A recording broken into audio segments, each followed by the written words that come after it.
Olá, seja bem-vindo a mais um Café Pastoral. Que Deus abençoe sua vida, sua casa e sua família.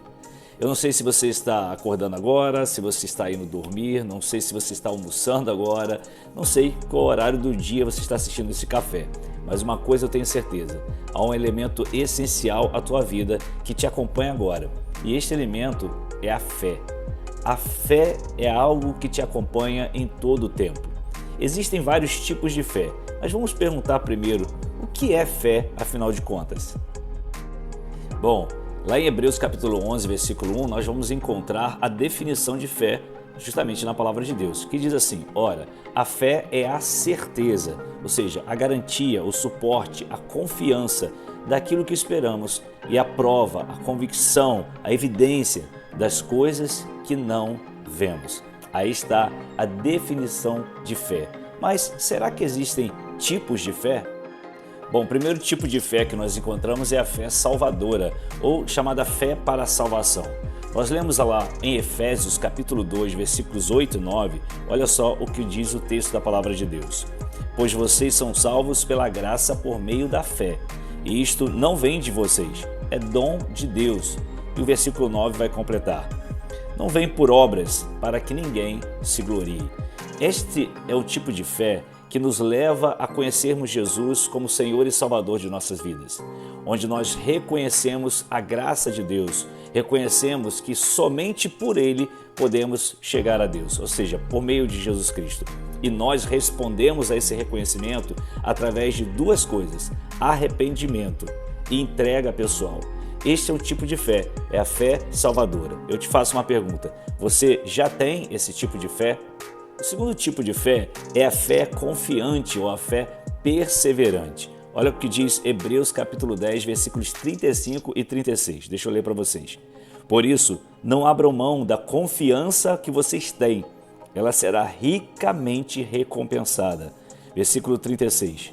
Vocês precisam perseverar de modo que, quando tiverem feito a vontade de Deus, recebam o que Ele prometeu.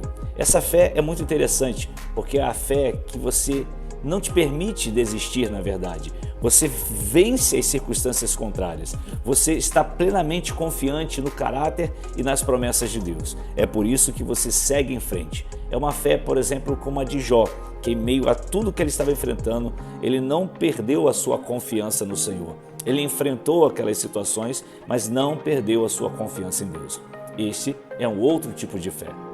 O terceiro tipo de fé que eu quero falar com vocês é sobre a fé como dom espiritual. 1 Coríntios 12, 9 diz o seguinte: há outro fé pelo mesmo Espírito, há outro dons de curar pelo único Espírito. Ou seja, a fé aqui aparece na relação dos dons espirituais. Então, que tipo de fé é justamente essa? É uma capacitação sobrenatural dada pelo Espírito Santo para você agir com ousadia e com autoridade. E é interessante que quando nós estamos falando de dom, nós estamos falando de algo que o Espírito Santo de Deus nos dá para a edificação da igreja. Ou seja, não é meramente para a sua edificação, é para que você seja usado ou usada poderosamente pelo Senhor, com ousadia e autoridade, geralmente diante de desafios que envolvem a igreja, ou talvez até mesmo alguém do corpo de Cristo esteja enfrentando uma luta, uma batalha.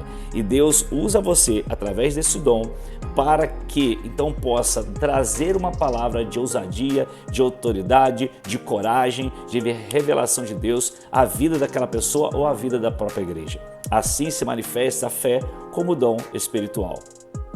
Outro tipo de fé, o quarto tipo, é justamente a fé que está em crescimento. Olha só o que diz 2 Tessalonicenses capítulo 1, versículo 3. Irmãos, devemos sempre dar graças a Deus por vocês. Isso é justo, porque a fé que vocês têm cresce cada vez mais e muito aumenta o amor de todos vocês uns pelos outros. É aquela fé que começa pequena, como todos nós, começa pequena essa fé, mas ela vai crescendo através da experiência, ou seja, através do estudo da palavra de Deus, da meditação à palavra de Deus, da comunhão com Deus. À medida que você vai desenvolvendo isso, ou seja, lendo a palavra, meditando a palavra, a sua fé vai crescendo. Os apóstolos, os discípulos de Jesus, chegaram a pedir: aumenta a nossa fé. Lembra quando Jesus disse sobre a fé do tamanho de um grão de mostarda? Isso significa que a fé, ela também se desenvolve, ela cresce. Então ela só vai crescer, só irá crescer se você ler a palavra de Deus e meditar nessa palavra. O quinto tipo de fé é justamente a fé operante ou a fé ativa. Olha só o que diz Tiago capítulo 2, versículo 17. Fala assim a palavra de Deus: assim também a fé por si só, se não for acompanhada de obras, está morta. Ou seja, este é o tipo de fé que é acompanhada de obras. Ou seja, ela é operante, ela age, ela não apenas crê. Eu creio. Não, ela faz acontecer. É uma fé, podemos chamar de proativa. Não adianta você falar: eu creio. Ok, você está agindo em direção àquilo que você crê. Por isso que Tiago, inspirado pelo Espírito Santo, diz: a fé sem obras, ela é morta. Então você e eu precisamos agir através da fé. Já o sexto tipo de fé, nós chamamos de fé intelectual, ou uma fé teórica. Olha o que diz Tiago 2,19. Olha que versículo interessante esse aqui. Você crê que existe um só Deus? Muito bem, mas até os demônios creem e tremem. Que tipo de fé é uma fé intelectual? É aquela que crê só com a mente, ela não envolve o coração, ela não leva à transformação de vida, à mudança de vida. Isso é um tipo de fé que é uma fé justamente intelectual, uma fé teórica. A Bíblia está dizendo que até os demônios creem que Deus existe, mas eles não se submetem a Deus, ou seja, eles não aceitam a vontade de Deus. Sétimo tipo de fé é o que nós chamamos de fé natural, que é uma confiança, ou seja, todo ser humano em si, ele tem uma certa confiança em algumas coisas, em alguns momentos. É uma confiança comum, como eu vou acordar, vou para o trabalho, vou sair daqui agora, vou pegar um ônibus, vou pegar uma van, vou pegar meu carro, estou indo para o trabalho, estou indo para a escola. Enfim, é uma fé comum, ela não é uma fé espiritual, ela está muito relacionada à confiança baseada na própria experiência, no próprio dia a dia. Então essa fé não gera uma transformação de vida, ela está muito relacionada à própria lógica, a lógica da vida, ok? Bom, diante de tudo isso, eu quero passar para você algumas aplicações práticas em relação à fé. Primeira coisa, a responsabilidade para o desenvolvimento da fé, se você olhar nas Escrituras, perceberá que é pessoal. É você que decide desenvolver a sua fé. Basta você buscar ao Senhor através de sua palavra, meditar na sua palavra, e essa responsabilidade é sua. Nós que somos cristãos, o que nós fazemos com os dons que o Espírito nos deu? Nós utilizamos esses dons para a edificação do corpo. Então aqueles que têm dons de ministérios como ensino, pastores, profetas, enfim, eles tomam a palavra de Deus e podem te ensinar. Porém, a decisão da busca pessoal desse desenvolvimento da fé é uma decisão sua. Então essa é uma primeira aplicação que eu gostaria que você guardasse. A segunda aplicação fundamental para mim é justamente uma pergunta: você tem a fé salvadora? E por que eu estou te perguntando exatamente isso? Porque a partir dessa resposta é que você terá todo o nível de experiência que você precisa com Deus. Porque sem a fé salvadora, aquela que crê, que reconhece Jesus como Senhor e Salvador de sua vida, e aí você responde a Ele com arrependimento e entrega a sua vida a Ele totalmente, sendo Ele o único Senhor e Salvador, Ele vem habitar em você na pessoa do Espírito Santo. Aí se inicia o grande processo de desenvolvimento da fé sobrenatural. Outra coisa também que na prática nós devemos viver em relação à fé é que precisamos entender que viver em comunhão com a igreja local é um dos elementos da fé, um dos frutos que a fé gera em nós.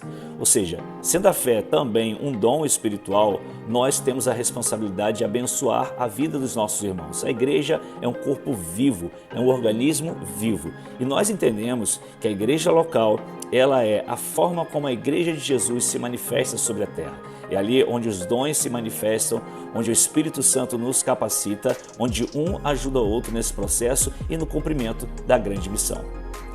Outra coisa também para a nossa aplicação sobre a fé é que ela é operante.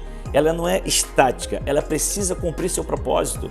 A fé, ela nos impulsiona a ir em frente, a avançar. A fé sempre faz isso. A fé, ela não fica ali fazendo uma pessoa parada, estática, não, ela é dinâmica. A própria palavra de Deus diz em Tiago, a fé sem obras, ela é morta. Ela precisa ser operante. Então você precisa viver e agir para provar também a sua fé. E por último, pela fé, entregue-se. Faça com que a tua fé, vivendo na sociedade que você está vivendo hoje, abale todos que estão ao seu redor.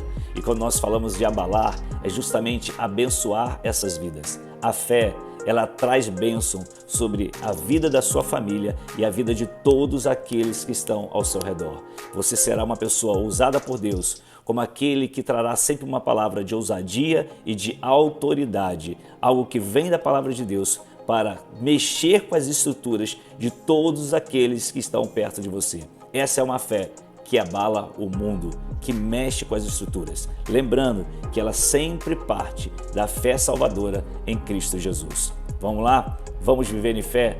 A palavra de Deus diz que o justo viverá pela fé.